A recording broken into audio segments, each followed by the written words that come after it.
뉴젠. 샬롬, 뉴젠 중등부 고등부 친구들 한 주 잘 지내고 있나요? 오늘도 하나님의 말씀을 통해 우리 청소년 친구들에게 하나님의 은혜가 충만하길 소망합니다. 오늘은 지난 주일에 배운 가스펠 프로젝트 신약 6권 7과 설레는 기다림 예수님이 다시 오실 거야를 함께 나누고자 합니다. 여러분, 시험이 다가오면 어떻게 언제 준비하세요? 당일에 혹시? 아니면 직전에? 맞아요. 대부분의 친구들이 며칠 혹은 몇 달 전부터 시험을 준비하며 공부할 겁니다. 물론 시험 전날부터 공부를 시작하는 친구도 있겠지만 그러면 그만큼 더 열심히 준비할 것이라고 믿어요. 우리가 공부를 일찍 시작하건 아니건 우리는 그 시험이 다가온다는 것을 계속 의식하면서 살게 됩니다. 약속을 잡을 때도 할지 말지 정할 때도 우리는 시험을 염두에 둘 수밖에 없어요. 그러면 여러분, 최후의 날이 온다는 것을 알면 어떻게 하시겠나요? 시험보다 이게 더 큰일 아닌가요?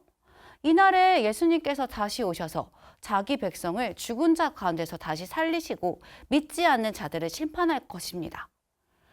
요한계시록을 살펴보기 전에 우리는 서신서 몇 권을 함께 나누며 마지막 날을 기대하며 어떻게 살아가야 할 것인지를 함께 나눠보려고 합니다.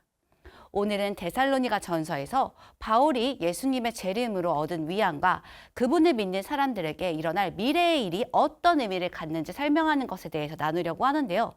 왜 이들에게 이러한 말씀이 필요했을까요? 데살로니가 교회 성도들은 예수님이 메시아이심을 믿는다는 이유로 대적들에게 박해를 받고 위협적인 상황에 몰렸습니다. 게다가 그들은 이러한 핍박 속에서 예수님의 재림과 성도의 부활에 관한 의문과 염려가 들기 시작했습니다. 예수님께서 이미 재림하셨을까? 혹시 내가 예수님의 재림을 놓친 거 아닐까? 만약에 오시지 않았더라도 만일 내일이 재림하신다면 이미 죽어버린 사랑하는 내 가족들과 친구들은 어떻게 되는 거지? 이 사람들도 믿음을 지키며 살다가 고난받고 죽었는데 더 일찍 죽는 바람에 하나님과 함께 사는 영광스러운 소망을 놓치지 않을까? 그러한 성도들에게 바울은 이렇게 말합니다. 데살로니가 전서 4장 13절에서 14절을 함께 읽어보겠습니다. 형제들아, 자는 자들에 관하여는 너희가 알지 못함을 우리가 원하지 아니하노니 이는 소망 없는 다른 이와 같이 슬퍼하지 않게 하려 함이라. 우리가 예수께서 죽으셨다가 다시 살아나심을 믿을진데 이와 같이 예수 안에서 자는 자들도 하나님이 그와 함께 데리고 오시리라. 아멘. 사도 바울은 그러한 염려를 이미 알고 있어서 데살로니가 교회 성도들에게 그리스도 안에서 죽은 자들이 부활할 것이라는 소망을 말해줍니다. 이미 죽은 신자들에게 무슨 일이 일어나는가에 관한 데살로니가 교인들의 질문과 염려와 오해는 어떻게 살아야 하는가라는 문제에 영향을 미치기 때문입니다. 생각해 봅시다. 이렇게 목숨을 거는 핍박을 받고 있는 상황에서 죽음에 관한 소망이 없다면 아무리 신자라 해도 오늘을 이렇게 살아야 하는지를 중요하게 여길 수 있을까요? 눈에 보이지 않는 유익을 바라며 거룩하고 순수하게 살면서 세상의 기쁨을 희생할 수 있을까요? 이러한 질문이 오늘날 우리에게도 유효합니다. 이 세상에서 그리스도인으로 사는 것이, 그리스도를 위해 사는 것이 정말 가치가 있을까요? 주일에 다른 친구들은 공부하거나 놀러 가는데 우리는 시간을 내어 교회까지 와서 하나님께 예배를 드리고 하나님의 말씀을 따르기 위해 주중에도 노력을 합니다. 이러한 대가를 치를 만한 가치가 있을까요? 그러나 끝을 본다면 우리는 가치가 있다고 여깁니다. 바로 산자나 죽은 자나 모든 그리스도인이 부활한다는 소망, 그것이 있기 때문입니다. 마지막에 대해 우리가 잘 모른다면 우리의 믿음이 흔들리겠죠. 하지만 마지막 날에 예수 안에서 자는 자들도 하나님께서 부활시키신다는 소망, 죽음이 끝이 아니라는 부활을 기대하는 소망으로 말미암아 우리는 이 세상에서도 힘들어도 사랑하는 사람을 잃어도 슬퍼하면서도 동시에 희망을 잃지 않고 기대하며 살아갈 수 있습니다. 그리고 나서 바울은 예수님의 재림에 관해 좀 더 깊이 말합니다. 앞에서 바울이 마지막 날 죽은 사람들의 부활에 대해서만 말했는데 그럼 산 사람은 어떻게 될까요? 주님이 돌아오실 때 살아있는 신자들은 어떤 일을 겪을까요? 함께 데살로니가전서 4장 17절 말씀을 읽어보겠습니다. 그 후에 우리 살아남은 자들도 그들과 함께 구름 속으로 끌어올려 공중에서 주를 영접하게 하시리니 그리하여 우리가 항상 주와 함께 있으리라. 아멘. 바울은 주님이 돌아오실 때 살아있는 신자들도 죽은 자들과 같은 경험을 하게 될 것이라고 말합니다. 죽은 자들이 먼저 일어나고 살아있는 자들은 그들과 함께 구름 속으로 끌어올려 공중에서 주를 영접하게 될 것입니다.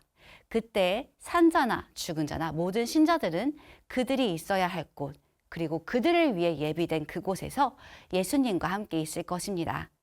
그리스도 안에서 죽은 자나 산자나 모두 그날에 주님과 함께 있으리라는 사실은 우리가 소망을 품을 수 있는 중요한 이유입니다.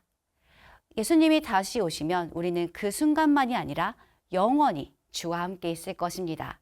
지금도 우리는 하나님의 임하심을 경험하고 있지만 그날에는 더 충만하게, 그리고 우리가 현재 갖고 있는 육체의 오감을 넘어서 주님을 경험할 것입니다. 우리가 받은 구원은 단지 죄에 대한 것뿐만 아니라 그리스도와의 관계에 대한 것이기도 합니다. 우리는 단순한 승리를 예상하는 것으로 끝나는 것이 아니라 그리스도의 임하심을 소망해야 합니다. 언젠가 우리는 그리스도와 함께 할 것이며 주님은 우리에게 잘하였다, 착하고 충성된 종아 라고 말씀해 주실 것입니다. 그렇기 때문에 우리는 날마다 그리스도를 위해 견디며 신실하게 살아갈 수 있습니다. 그런데 예수님이 오시는 그날을 우리가 알 방법은 없을까요? 이에 대해 바울이 데살로니가 전서에서 알려주었습니다. 데살로니가 전서 5장 1절에서 2절을 살펴보면요. 형제들아, 때와 시기에 관하여는 너희에게 쓸 것이 없음은 주의 날이 밤에 도둑같이 이를 줄을 너희 자신이 자세히 알기 때문이라. 네, 알 수 없다고 하십니다. 예수님은 도둑같이 예측할 수 없을 때 갑작스레 임하실 것입니다. 따라서 바울은 깨어서 경계하며 정신을 차려야 한다고 전하고 있습니다. 예수님의 재림에 대한 우리의 소망이 오늘을 신실하게 살아갈 동기가 될 뿐만 아니라 예수님께서 언제 오실지 모르기 때문에 우리가 준비해야 되는 이유이기도 합니다. 그리고 이 주님의 날은 하나님의 백성에게는 승리의 날이지만 하나님을 거부하는 자들에게는 냉엄한 심판의 날이 될 것입니다. 주님의 날이 가까이 오지만 믿지 않는 자들은 여전히 그 마지막 날을 생각하거나 준비하지 않고 인생을 보내고 있습니다. 그러나 우리는 심판이 다가오고 있음을 알고 있습니다. 우리 뉴젠 중등부 고등부 친구들이 이 땅에서 살아가는 하루하루도 이 땅의 관점이 아닌 그리스도의 재림의 관점으로 살아가길 소망합니다.